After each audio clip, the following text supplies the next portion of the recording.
teze amatwi Life Radio ni wa mwanya w'ijambo ry'Imana. Reka dusenge Imana twihuse. Mana yacu nziza, Imana ikomeye, Imana itunganye, Imana iboneye, Imana nziza kandi y'ibihe byose, tugushimiye kwinda kwawe gukomeye kandi tugushimiye kuduhaye umwanya kugira ngo tuganire ijambo ryawe. Nuko ni wowe urukubane natwe, dushyigikire uturengere. Izina ryawe rihimbazwe ibihe byose mu izina rya Yesu Kristo umwami wacu. Amen.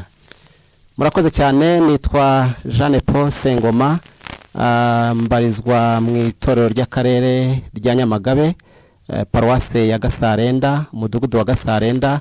Niyo nkorewe umurimo w'Imana w'ubudiyakoni. Imana iduhana umugisha. Ndagira ngo tuganire ijambo ry'Imana rifite intego iribuze kuba itubaza ikibazo kigira kiti: ni iki uri kwitura Imana yawe, cyangwa se ni igiki witura umuremyi wawe? Ibyo aribyo byose hari imirimo n'ibitangaza bitandukanye Imana igenda ikora umunsi ku wundi. Ubwabyo ko umuntu ari ikiremwa cy'Imana, ubwabyo kuba umuntu avuka agakura agakora imirimo itandukanye, ndetse binongeye twebwe abizera nk'abacungurwa amaraso ya Yesu Kristo, ni imirimo myinshi twashimira Imana irimo ibyo ikora mu buzima bwa buri munsi, ndetse no kuba twarabonye agakiza kubw'ubuntu. Hanyuma rero ni igiki turi kwitura Imana yacu, ni igiki witura umuremyi wawe? Dusome ijambo ry'Imana tudatinze.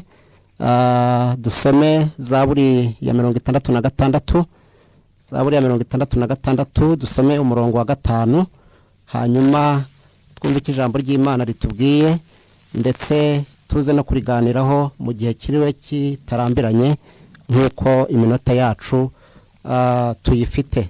Turavuze ngo ni Zaburi ya 66, umurongo wa 5. Imana Data ituyobore kandi ize kutufasha muri byose. Bibiliya iravuze ngo nimuze murebe imirimo y'Imana iteye ubwoba kubyigirira abantu. Dusubiremo rimwe, Zaburi ya 66, umurongo wa 5. Aragira hati: nimuze murebe imirimo y'Imana iteye ubwoba ibyigirira abantu. Twongereho Yesaya ibice 40, umurongo wa 18. Twongereho ibyo dusoma mu gitabo cy'umuhanuzi, umwe mu bahanuzi bakuru, Yesaya ibice 40, umurongo wa 18. Haragira hati: nuko rero Imana mwayihwanya nande, cyangwa mwayigereranya n'ishusho ki? Twongere dusubiremo. Nawe ufite agakaramu wakandika ahantu cyangwa ukabifata mu mutwe. Ijambo ry'Imana nibyo kurya bya buri munsi kandi bidukomeza mu rugendo tujya mu ijuru.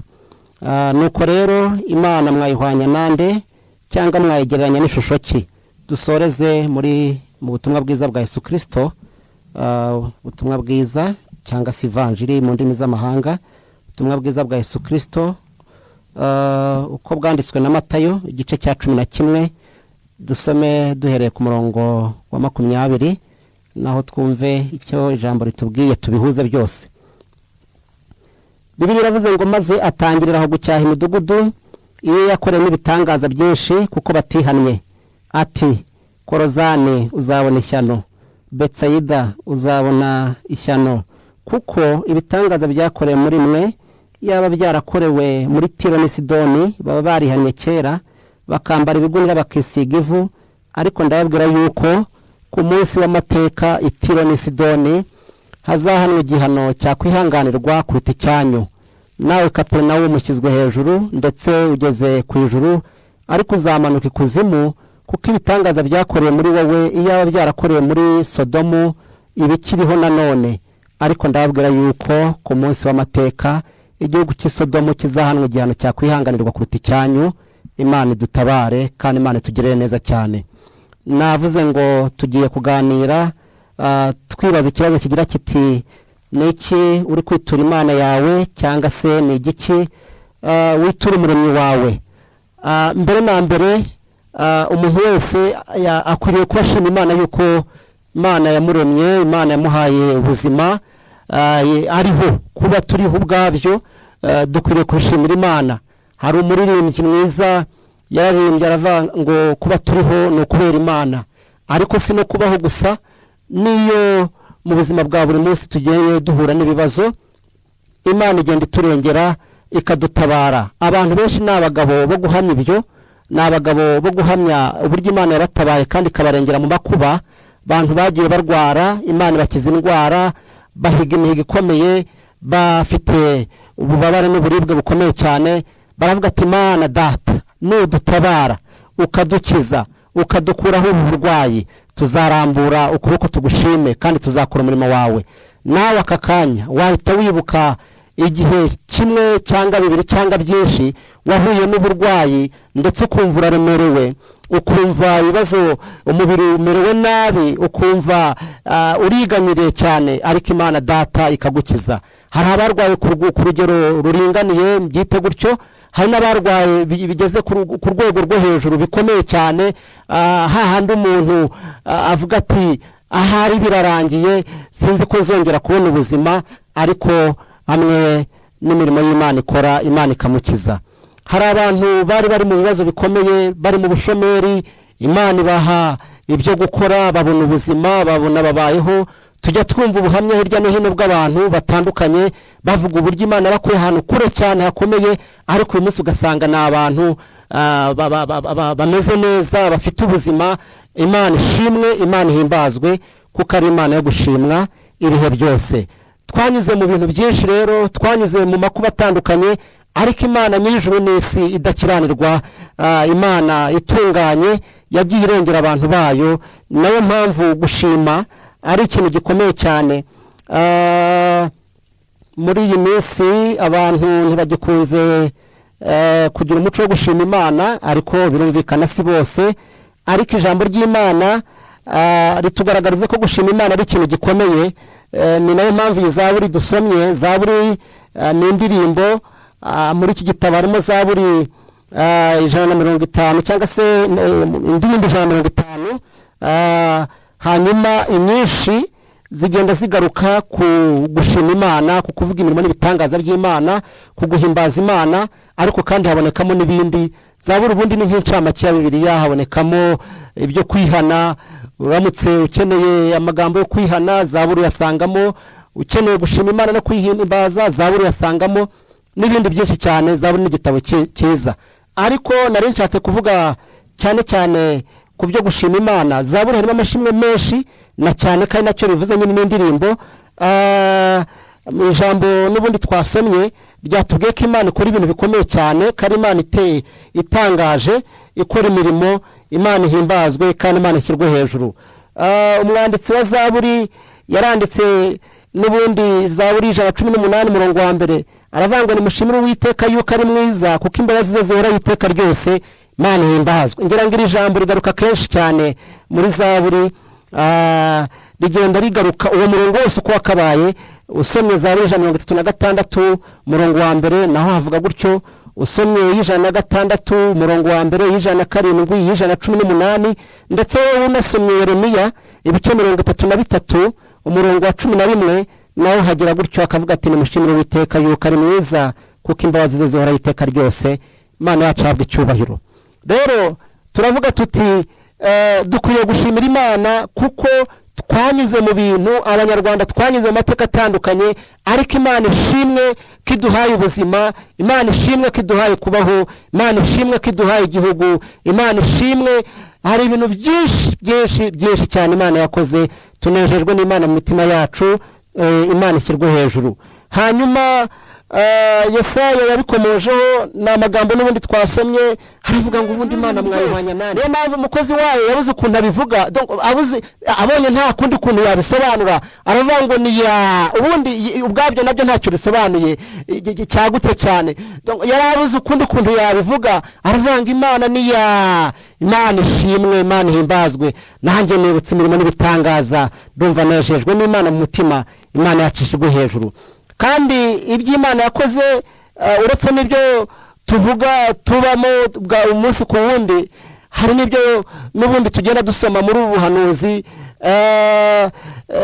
Ubwabyo Nowa igihe yamaraga gusohoka mu nkuge n'abahungu be ndetse n'umuryango we, abakazana be n'umugore we, Bibiliya itwereka yuko ikintu cya mbere yakoze ari gushima Imana. Haleluya. Ikintu cya mbere yakoze usomye mu bice 8 by'igitabo cy'itangiriro, igitabo cya mbere cya Mose umurongo wa 20, Bibiliya igaragaza yuko yabanje gutamba igitambo. Bivuze ngo dukwiriye gushimira Imana kubera ko iby'Imana yakoze byo birahari kandi si bike, twese turabizi. Imana yo mu ijuru ihimbazwe kandi Imana ishyirwe hejuru. Rero twigiye kuri Nowa, twajya dukunda gushima Imana. Muri iyi minsi hari igihe umuntu ikintu kimubaho cyari kimuremereye, yavugaga ati Imana yanjye ndabigenza nte, ariko cyarangira ukabona abitesheje agaciro, akumva ko byari bisanzwe, cyangwa se akabona n'imbaraga ziwe yashyizemo. Ariko bene data ndababwiza ukuri, Imana irakora kandi imirimo n'ibitangaza by'Imana biragaragara. Imana yo mu ijuru ishimwe kandi himbazwe.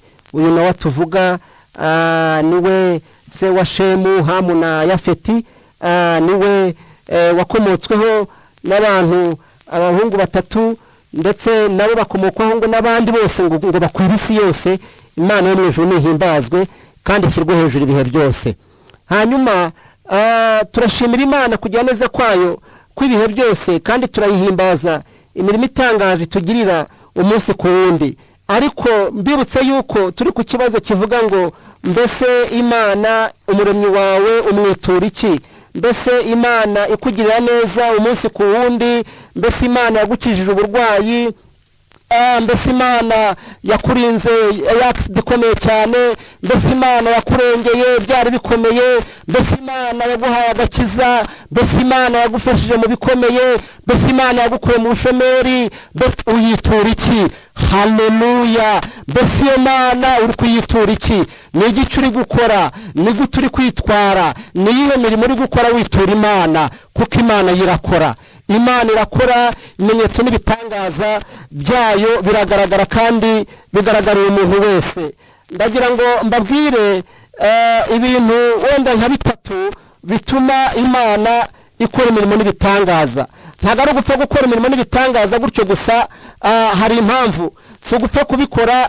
Imana ni iki gituma igirira neza abantu?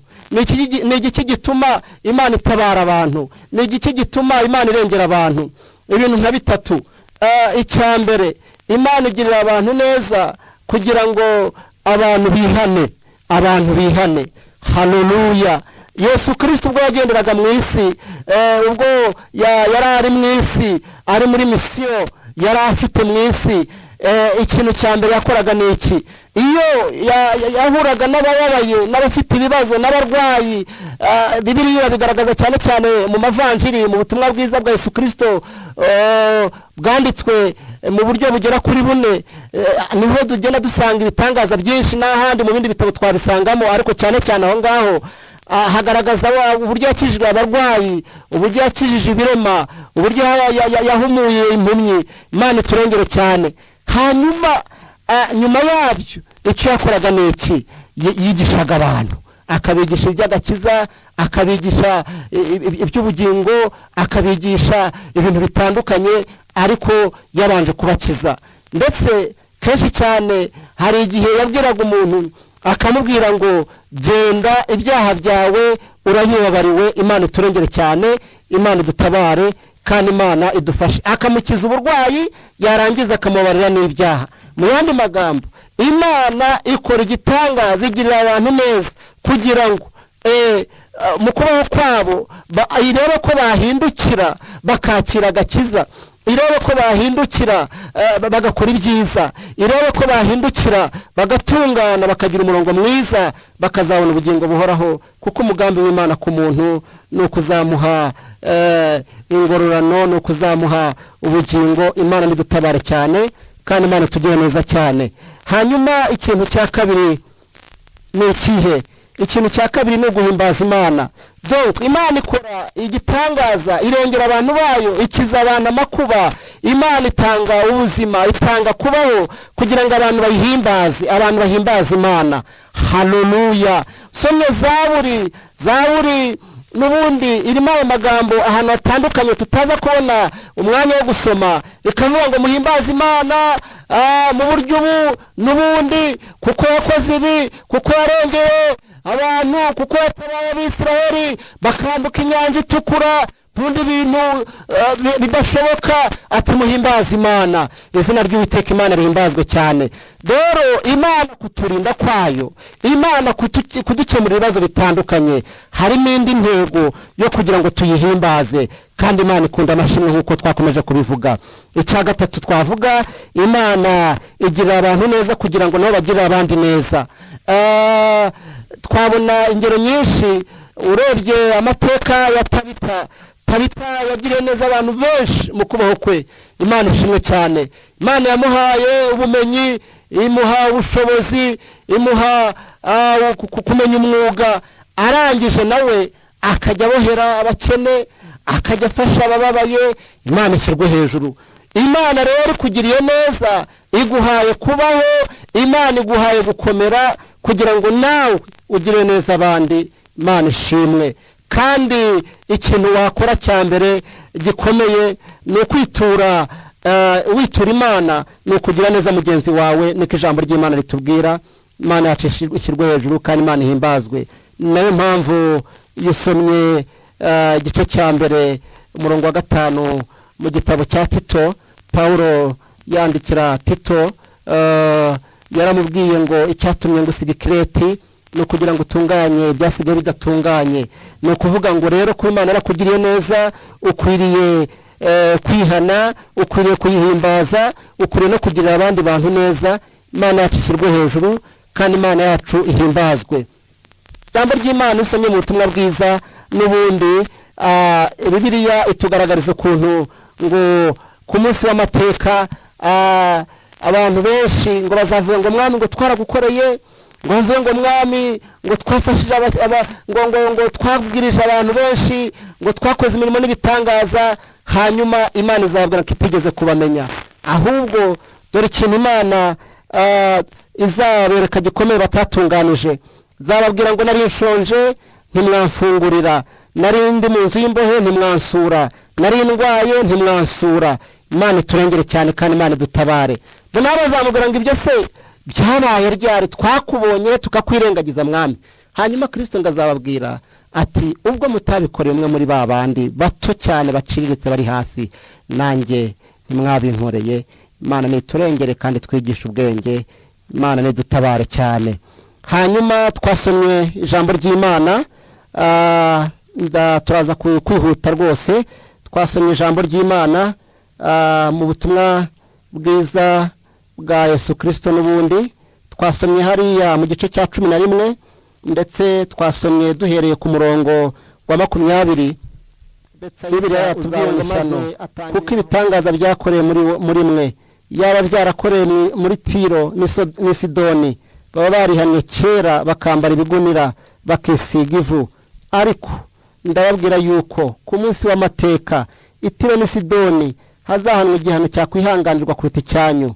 22 Bibiliya yavuze ngo nawe Kaperinawumu ushyizwe hejuru ndetse ugeze ku ijuru, ariko uzamanuka ikuzimu, kuko ibitangaza byakoreye muri wewe iyaba byarakoreye muri Sodomu ibikiriho nanone. Ariko ndababwira yuko ku munsi w'amateka igihugu cy'Isodomu kizanwa igihano cyakwihanganirwa kuruta icyanyu. Imana iturengere cyane kandi Imana idutabare. Nibyo koko abantu barasenze, basenga mu buryo bwose, batakira Imana, baravuga ati Imana nudukura muri aka kaga.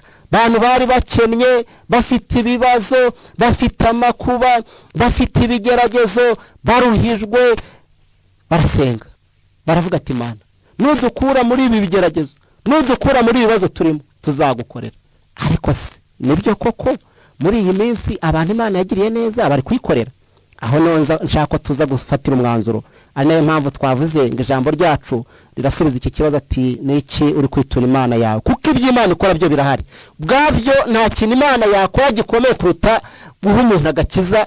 Imana niturengere cyane. Gukura umuntu mu byaha ahantu mu isaha ikomeye Imana yadukuye, twari dupfiriye, ahantu twari turuhiye, Imana ikadukura. None se uyu munsi ntitubikeresheje? Uyu munsi ntitubifashe uko twiboneye? Bibiliya ivuze amagambo akomeye. Aya mateka ateye ubwoba. Bibiliya iravuze ngo maze ngo Kristo ngatangiriraho ngo gucyaha imidugudu iyo yakoreye ibitangaza. Byashoboka ko muri iyo midugudu nawe waba utuyemo, nako nta no gucekeranya kuko Imana yaraturengeye. Ni nabyo twatangiye tuvuga. Mu yandi magambo atangira gucyaha abantu yakijije uburwayi barembye bameze nabi, ariko barangiza ntibihane. Atangira kunenga ndetse no gucyaha cyane abantu yakuye mu bushomeri. Yaravugaga ati Imana we, tiniye wampa kamake, tiniye wampa ikiraka. Abantu yakuye mu bintu bikomeye cyane barangiza bakadamarara. Imana nitugire neza cyane. Umuririmbyi waririmbye aravuga ngo abo yagiriye neza, abo yakijije, abo yazamuye nibo bari gukora ibyangwa n'amaso y'Imana, bari gukora ibyaha. Abafite amafaranga nibo bari kuyajyana mu businzi, basubiye mu kabari, basubiye mu busambanyi, basubiye mu bugambanyi, abantu basubiye mu byambere bya kera bikennye umumaro, bibagiwe iby'Imana yabakoreye. Imana nidutabare cyane. Byashoboka ko wenda nawe utaba uri muri ibyo, ariko hari ibindi bisa nabyo, kubera yuko nta cyaha gito. Turagira ngo tuze gusoza twisuzumye. Kuri uyu munsi numvisha Imana impira ijambo byo kugira ngo turebe iby'Imana yakoze n'ibyo koko izakora n'ibindi. Ariko si ubundi twebwe kuba Imana idutije ubuzima, kuba Imana iduhaye agakiza, kuba Imana iduhaye kubaho. Imana yarakoze ibintu bitandukanye, kimwe, bibiri, bitatu n'ibindi byinshi tutabara. Ni iki turi gukora uyu munsi? Twitwaye gute? Iri jambo narinde mvuga ngo rirakomeye. Kristo acyahiye imidugudu, yari yaranyuzemo akiza abarwayi, yari yaranyuzemo atanga imigati, yari yarahanyuze atanga amafi, yari yarahanyuze. Bari barabonye ko imirimo n'ibitangaza, ariko igihe kiragera ngo atangira gucyaha imidugudu yakoremo ibitangaza, abantu ntibihane. Yavuze amagambo akomeye, ngaravuga ngo Korozani uzabona ishyano. Nkarongera avuga ati Betsayida uzabona ishyano, ubwo uze kuza kwitunga agatoki ntugatunge Korozani y'iki gihe. Aravuga ngo kuko ibitangaza byakorewe muri mwe. Imana turengere kandi Imana tubabarire. Iyo byarakorewe muri Tiro na Sidoni, ngo baba barihannye kera bakambara ibigunira, ngo bakisiga ivu. Ijambo ryo gutekerezaho kandi ni ibintu byo kudakerensa. Ijwi ry'Imana wumva uyu munsi niryo kukuburira, niryo kukuburira ngo utekereze. Kandi uretse n'ibyo, byanashoboka ko no mu buzima bwa buri munsi hari ibindi wifuza ku Mana, hari ibindi ushaka. Ariko dore ikintu ugomba kubanza gukora.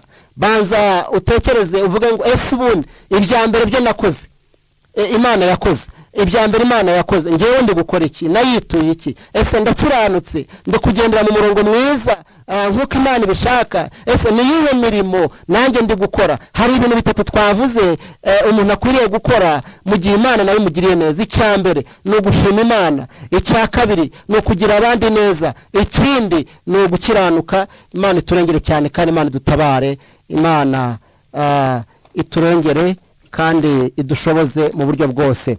Hanyuma rwose ndakwinginga kugira ngo tuze kuza gusoza wafashe umwanzuro, tuze kuza gusoza wumva hari ahantu ijambo ry'Imana rikuvanye rikakujyana ahandi, ufata icyemezo, ufata umwanzuro, kuko ibi nabyo ni kimwe mu byo uzabazwa kuri wa munsi w'amateka. Iri jambo naryo, iri jwi ry'Imana wumvise naryo rizagutsinda imbere y'intebe y'imanza y'Imana. Nayo mpamvu Yesaya yandika mu bice 5, ngira ngo uhereye ku murongo wa 3 n'uwa 4 ari amagambo akomeye, nayo avuga ku Bisiraheli. Aravuga ngo yemwe mw'abaturage b'i Yerusalemu, mwe namwe bagabo b'i Yerusalemu, ni nk'uko ati nimudukize ryo n'uruzabibu rwanjye. Ubundi iki nari nkwiye gukora ntakoze ni igiki? Nimudukize. Nakoze ibi, nakoze ibishoboka byose, bari barwaye ndabakiza. Ubwo turabisanisha n'iryo jambo twiyerekezaho. Bari bafite ibibazo, bahuye n'akaga, banyuze mu makuba, barantakiye ndabumva, ariko ikintu nari nkwiriye gukora ntakoze ni igiki? Nimunkize n'uruzabibu rwanjye. Hanyuma tekereza, byashoboka ko hari ibindi bintu wumva Imana ikwiriye kugukorera, ubundi se mbere yuko Imana ikukora n'ibindi wowe ukoze iki? Ndabivuga mu buryo bubiri. Hari ugukiranuka kuko nicyo cya mbere kigomba kubanziriza ibintu byose, hanyuma ukiranutse ute? Icya kabiri, wowe ni iyihe mirimo ufite? Imana nidutabare cyane. Ni iyihe mirimo wowe ufite? Uri gukora iki? Wowe witwaye ute? Wowe ukiranutse ute? Wowe uri kugendana n'Imana yawe gute? Wowe uri gukora ibitunganye gute? Imana nidushyigikire, Imana iturengere cyane, kandi Imana itwiteho, Imana itwubake cyane. Ari ibintu bigera kuri 2 bizaba ku munsi w'amateka. Maze iminsi ntekereza ku munsi w'amateka, numva ngize ubwoba, nongera gutinya Imana cyane. Icya mbere, Bibiliya iravuga ngo Yesu Kristo azafata intama azishyire iburyo bwe. Haleluya. Narangiza ngafata ihene ngazishyire ibumoso bwe. Imana niturengere cyane. Kandi azafata abantu bose bakoze ibyangwa n'amaso y'Imana, bakoze ibyo gukiranirwa, batabwe mu nyanja y'akumuro n'amazuku, niko biri tubwira. Ndagira ngo umuntu wese atangira atekereza. Bibiliya usomye neza iratubwira amagambo akomeye cyane, kavuga ngo niba tugikora ibyaha nkana twaramaze kumenya ukuri, nta gitambo cy'ibyaha kiba kigisigaye kiretse gutegereza n'ubwo umuriro w'inkazi uzarya abanzi b'Imana. Nuvuga ngo niba abantu bagikerensa ubuntu bw'Imana, Imana yakoze ibitangaza, Imana yatanze agakiza, abantu barabatijwe, abantu bumvishe ijambo ry'Imana, abantu bagiye imbere y'Imana, bajya mu masengesho, bajya mu materaniro, barangije barabikerensa, birangiriraho bumva nta kindi, basubiye mu byambere bikennye umumaro, bibagiwe ibya kera, bibagiwe aho Imana yabakuye haba mu buryo bw'umwuka, bibagiwe aho Imana yabakuye haba mu buryo bw'umubiri. Ndagira ngo twisuzume cyane, Imana turengere cyane. Kandi no mu busanzwe no mu buzima tubamo, iyo umuntu hari ubundi buhake ashaka kumuramo neza, iyo hari ibindi, haleluya, urabanza n'ibyambere bibanza ukabikiranukamo, hanyuma warangiza ugasaba n'ibindi. Rero ikiyo abantu bagwije gusaba, ntibihannye, ntibaretse ibyaha, nta mirimo bafite, ntacyo wababaza bakora, ni ugusaba gusa, kandi n'ibyo Imana yakoze bwa mbere ntacyo babibyaje. Imana niturengere cyane, kandi Imana idutabare. Twakibaza ngo twahawe agakiza, icyo ni ikintu Imana yaduhaye. Ubwirije bangahe? Kubwiriza si ngombwa kubura intyoza mu buryo ubu cyangwa ubundi. Ushobora no kwera imbuto wo mu bana, ushobora no kumuhugura no kumugira inama mu buryo butandukanye. Hanyuma Imana yaguhaye ibyo kurya, ufashije bangahe? Imana iturengere cyane. Imana yaguhaye ubuzima mu buryo butandukanye tutarondogoramo. Hanyuma wowe ukoze iki? Ese aho uri mu itorero ubarizwamo, aho uri muri paruwasi urimo, aho uri ku mudugudu, muri korari ubamo, ni igice ukora? Ni iyihe mirimo Imana yakwibukiraho mwene data? Nk'uko Imana yibutse imirimo ya Tabita, nk'uko Imana yibutse imirimo y'abantu batandukanye. Imana nishimwe, Imana nihimbazwe. Tujya dukunda kuririmba igihimbano cy'umwuka cyiza, kandi koko nibyo, tukavuga ngo izongera ikore n'ibindi. Ariko se Imana izongera ikore n'ibindi, twebwe dukoze iki? Nta kintu na kimwe dukoze Imana izongera ikore n'ibindi. Byashoboka nibyo, Imana yo ni inyempuhwe, ni inyembabazi. Bibiliya iravuga ngo kubw'umutima w'imbabazi w'Imana yacu izatuma umuseke udutambikira uvuye mu ijuru. Hanyuma byashoboka rwose Imana yanabikora. Ariko se wowe ukoze iki? Nibyo koko Imana ikora n'ibindi, wowe ukoze iki? Ubundi se iki kibazo Yesu Kristo cyangwa se uburyo ki yavumye iyi midugudu yakoreye n'ibitangaza ntibihane, uyu munsi usuzumwe, uyu munsi ushyizwe ku gipimo, wowe wasanga ukurikije iby'Imana yagukoreye, ukibuka iyo uva, ukibuka amateka, hanyuma ukigereranya, ukishyira ku gipimo, wasanga ushyitse, wasanga wowe imirimo n'ibitangaza Kristo yakoreye kuri wowe udakwiriye kwihana. Cyangwa se ubwo iyi midugudu Kristo yagiye avuma, mbese ageze iwawe tuhaba ari nawe nk'umudugudu ahageze, wowe ntiwavumwa. Imana niturengere, kandi Imana nidutabare. Mbese Kristo agusuye umunsi yasanga ari igiki uri gukora, yasanga ari igiki uri gutunganamo. Muri iyi minsi hari ikibazo gikomeye cyane kitoroshye, aho abantu usanga bihugiyeho. Nibyo koko turi mu isi yo gukora, kandi nibyo Pawulo yanabivuze, aravuga ngo udakora ntakarye. Ariko se tekereza, nibyo ukora, ariko si Imana uyihaye uhe mwanya? Abantu barakomeza kuvuga ngo barahuze, barakomeza kuvuga ngo bari muri shuguri, business zabaye nyinshi, amasengesho ntibakiyikoza, amateraniro yera bamwe ntibakiyabonera umwanya, imirimo itandukanye y'Imana abantu baragenda banamuka bacogora. Imana idutabare, Imana iturengere, kandi Imana itugirire neza cyane. Tekereza rero, ndifuza ko tuza kuza gufata umwanzuro nawe wamaze gutekereza neza, ukabanza ukamenya icyo ukwiriye gukora n'icyo ukwiriye guhindura, ukabanza ukabona ko hari ingamba nshyashya ukwiriye gufata. Dusoreze muri iri jambo Pawulo yandikiye Abagalatiya, dusome icyo Pawulo yandikiye Abagalatiya, tugenda tunagana ku musozo. Turi ku ijambo twise cyangwa se rifite ikibazo kigira kiti niki uri kwitura Imana yawe, kuko iby'Imana ikora byo birahari byinshi cyane, kandi iby'Imana yagukoreye urabizi. Hanyuma aka kanya wowe ni igiki uri kwitura Imana yawe?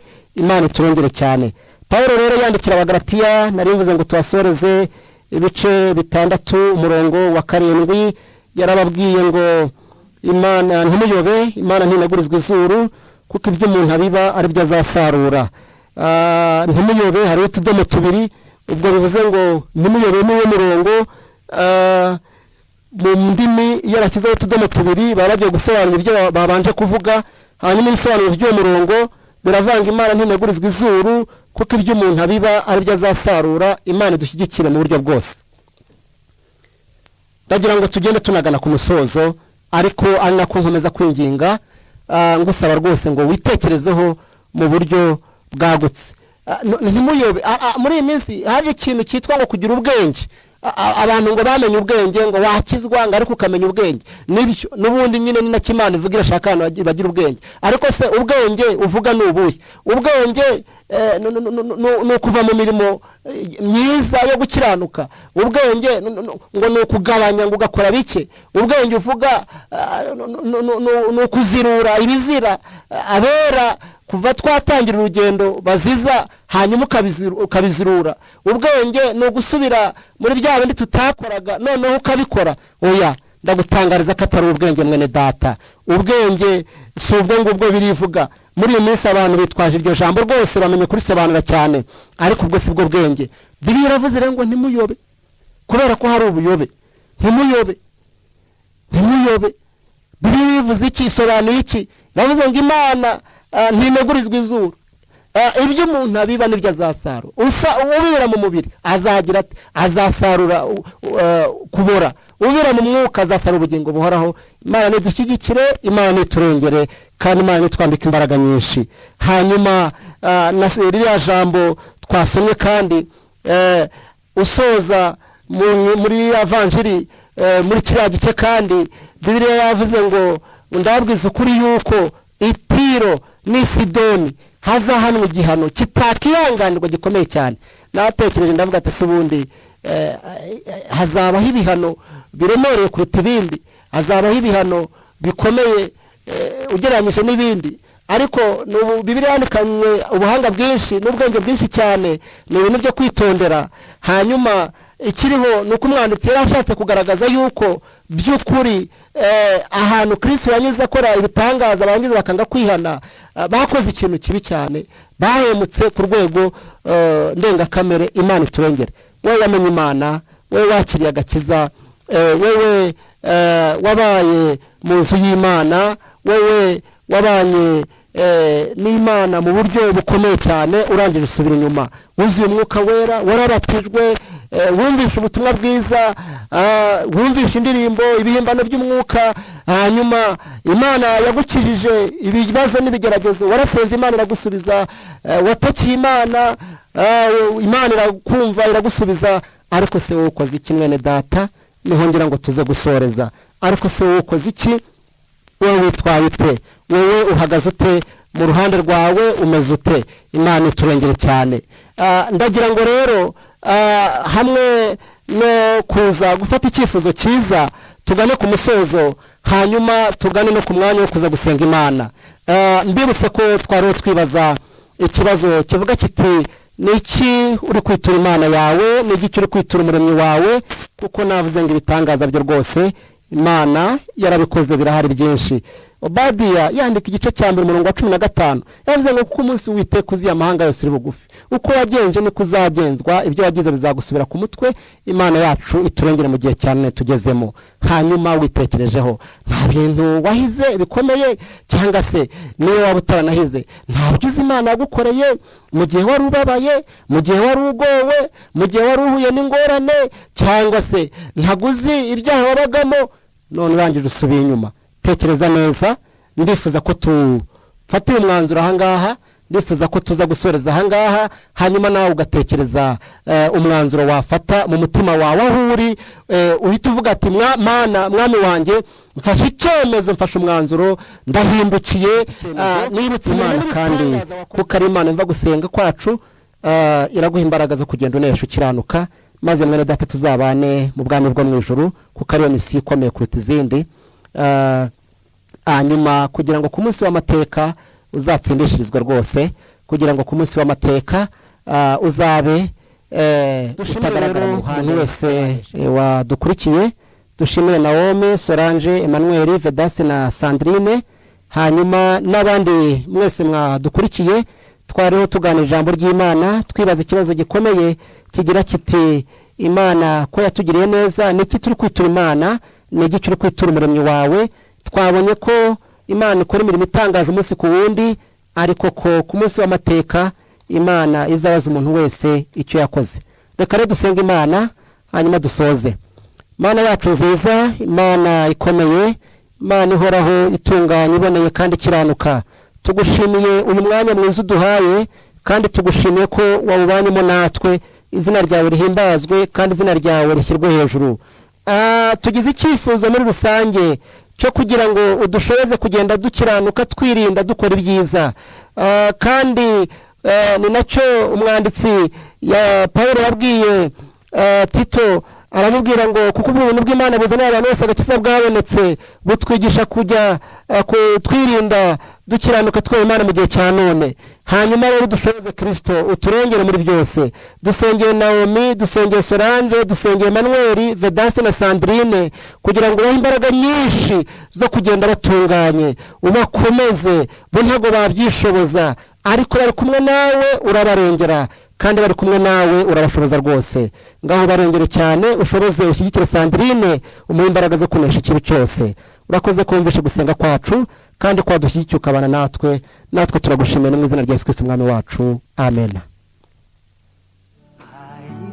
Imana y'ukuri komeza